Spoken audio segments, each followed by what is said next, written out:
Hello students, welcome to my YouTube channel Home Education. Today I am going to give lecture on preposition. Especially my topic is on and upon. So are you ready? Listen this lecture on preposition very carefully and attentively. तो students सबसे पहले मैं आपको जल्दी ये बता दूं, on और अपान ग्रामर की भाषा में ये प्रीपोजिशन होते हैं। ठीक है, अब मैं आपको सबसे पहले ऑन का यूज बताता हूँ। देखिए, ऑन के सामने मैंने ब्रैकेट में लिखा है work on flat surface, work on flat surface. अब मैं आपको ये समझा दूँ, जब कोई व्यक्ति या वस्तु किसी फ्लैट सरफेस यानी समतल स्थान पर होती है या कार्य करती है तो वहाँ पर ऑन का प्रयोग करेंगे, और ऑन मीन्स होता है पर। ठीक है, अब मैं आपको एग्जाम्पल के द्वारा सिद्ध करता हूँ। अब देखिए एग्जाम्पल, पहला एग्जाम्पल देखिए, he is running on the road, वह सड़क पर दौड़ रहा है। तो देख रहे हैं आप, यहाँ पर मैंने रोड को अंडरलाइन किया है। अंडरलाइन इसलिए किया है क्योंकि रोड एक समतल सरफेस होती है, ये सरफेस समतल होती है, सपाट होती है, और कोई व्यक्ति उस पर कार्य कर रहा है, यानी कि वह दौड़ने का कार्य हो रहा है। तो he is running on the road, वह सड़क पर दौड़ रहा है। तो समतल सरफेस होने के कारण आप यहाँ पर ऑन लगता हुआ देख रहे हैं। अब एग्जाम्पल 2 देखिए, Ravi is sitting on the chair, Ravi chair पर यानी कुर्सी पर बैठा है। अब देखिए, चेयर भी जो है, चेयर जो होती है उसकी जो सतह होती है जिस पर हम बैठते हैं वो समतल होती है, सपाट होती है। तो समतल और सपाट होने की वजह से जब कोई व्यक्ति उस पर कार्य करता है, कार्य बैठने का भी हो सकता है, तो जब कोई व्यक्ति कार्य करता है तो वहाँ पर ऑन लगेगा। तो चेयर समतल है और उस पर बैठने का कार्य हो रहा है, तो इसलिए यहाँ पर ऑन लग रहा है। ठीक है, तो एक प्रकार से आपने ऑन का प्रयोग होते हुए देख लिया। अब मैं आपको दूसरे प्रकार से ऑन का प्रयोग होता हुआ दिखाना चाहता हूँ। यहाँ देखिए, मैंने ऑन के सामने लिखा है एनी सब्जेक्ट आर इश्यू। अब मैं आपको ये समझाना चाहता हूँ, जब किसी विषय पर या जब किसी मुद्दे पर बात होती है तो वहाँ ऑन ही लगता है। आप देखे होंगे कि किसी मुद्दे पर कोई बात करता है, जैसे फला आदमी इस मुद्दे पर बात कर रहा है, इस तरीके से जब कोई मुद्दे पर या किसी विषय पर बात होती है तो भी ऑन लगता है। अब मैं आपको एग्जाम्पल के द्वारा समझाने की कोशिश करता हूँ। अब देखिए, मैं आपको एग्जाम्पल के द्वारा समझाना चाहता हूँ। पहला एग्जाम्पल देखिए, our teacher is speaking on cell, हमारे टीचर, हमारे अध्यापक कोशिका पर, सेल पर बात कर रहे हैं।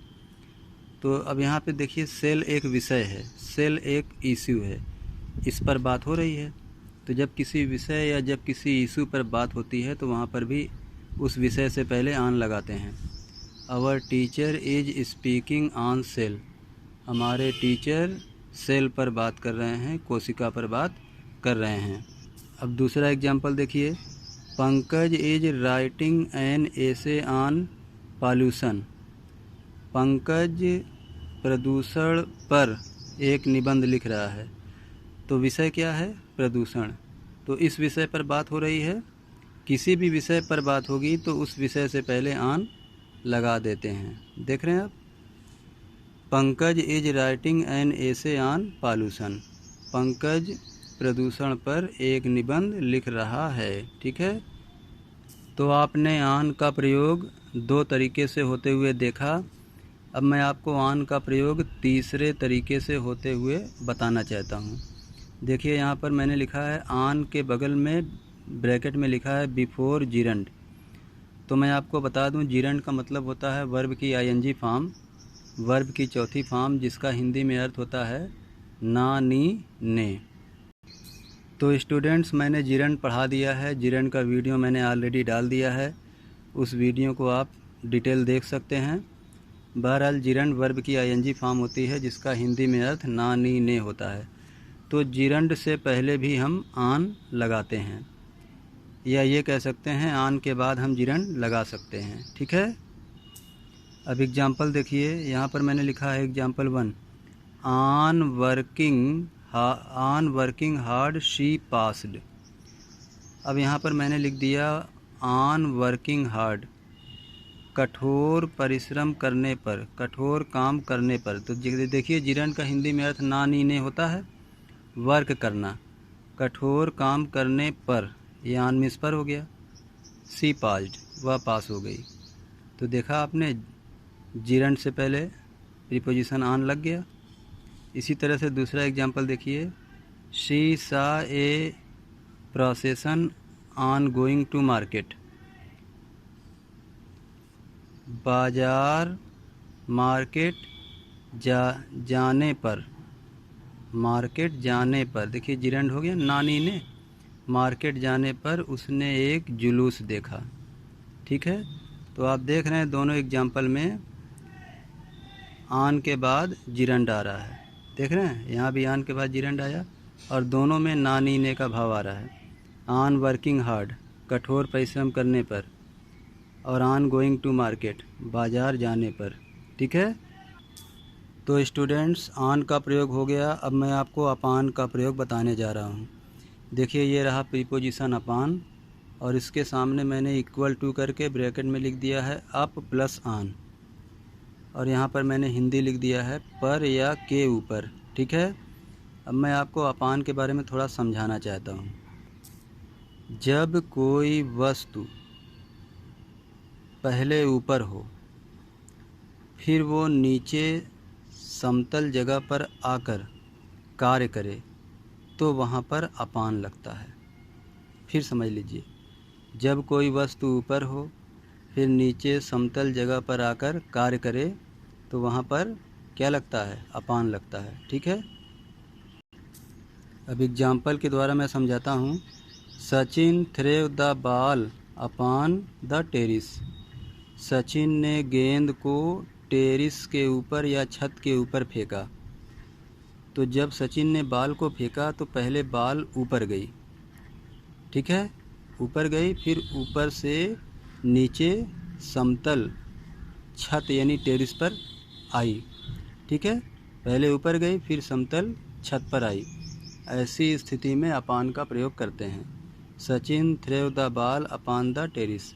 सचिन ने बॉल या गेंद को छत पर या छत के ऊपर फेंका। बॉल पहले ऊपर गई फिर समतल छत पर कार्य किया। ठीक है। अब दूसरा एग्जाम्पल देखिए। Pankaj jumped upon the bed, यानी पंकज बेड के ऊपर उछला या कूदा।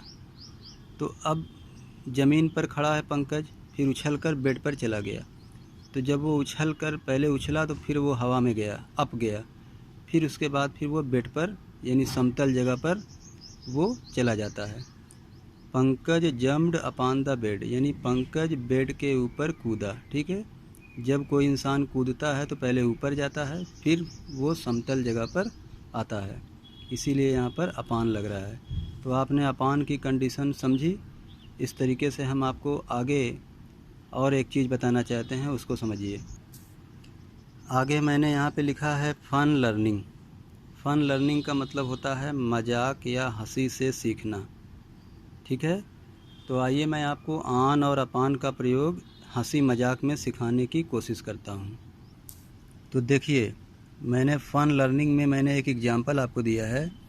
The cat jumped upon the table. बिल्ली टेबल के ऊपर कूदी या टेबल पर कूदी। तो क्योंकि वो जब टेबल पर कूदी तो पहले हवा में थी, फिर टेबल पर आई, समतल जगह पे आई, इसलिए फिर यहाँ पर अपान लगा हुआ है। ठीक है। अब उसी सेंटेंस में आगे देखिए, and now she is sitting on it, और अब वह उस पर बैठी है। क्योंकि अब वह कूदने वाला कार्य तो हो चुका है, अब वो उसी फ्लैट टेबल पर लगातार बैठी हुई है। तो अब जो है हवा में तो है नहीं, उसी पर कार्य कर रही है, तो इसीलिए यहाँ पर ऑन लग रहा है। ठीक है। मैं आपको एक बात बता दूं दोबारा, जब कोई वस्तु या व्यक्ति किसी समतल जगह पर ही कार्य करता है तो वहाँ आन लगता है, लेकिन जब वह ऊपर से नीचे समतल जगह पर आता है तब अपान लगता है। The cat jumped upon the table, बिल्ली टेबल के ऊपर कूदी। यहाँ पर वो हवा में थी, फिर टेबल पर आई। And now she is sitting on it, और अब वह उस पर बैठी है। तो अब बैठी है तो अब हवा में तो उछली नहीं है, उसी पर लगातार बैठी हुई है, इसलिए यहाँ पर ऑन लग रहा है। ठीक है, इस तरीके से आपने फन लर्निंग के द्वारा भी सीख लिया। तो स्टूडेंट्स, कैसा लगा मेरा ये प्रीपोजिशन का स्पेशल वीडियो? आशा करता हूँ आपको ये वीडियो बहुत पसंद आया होगा। इस पर आप फीडबैक करिए, इस पर आप कमेंट करिए, इस वीडियो को लाइक करिए, इसे अधिक से अधिक देखिए, और मेरे इस ग्रामर के वीडियो पर कम से कम ऑन और अपान पर 20 सेंटेंस बनाइए और मुझे भेज दीजिएगा। इस वीडियो को अधिक से अधिक शेयर करिए और मेरे इस चैनल को सब्सक्राइब कर लीजिए ताकि आपको ग्रामर के और अधिक वीडियो प्राप्त हो सकें। ओके, जय हिंद, बाय।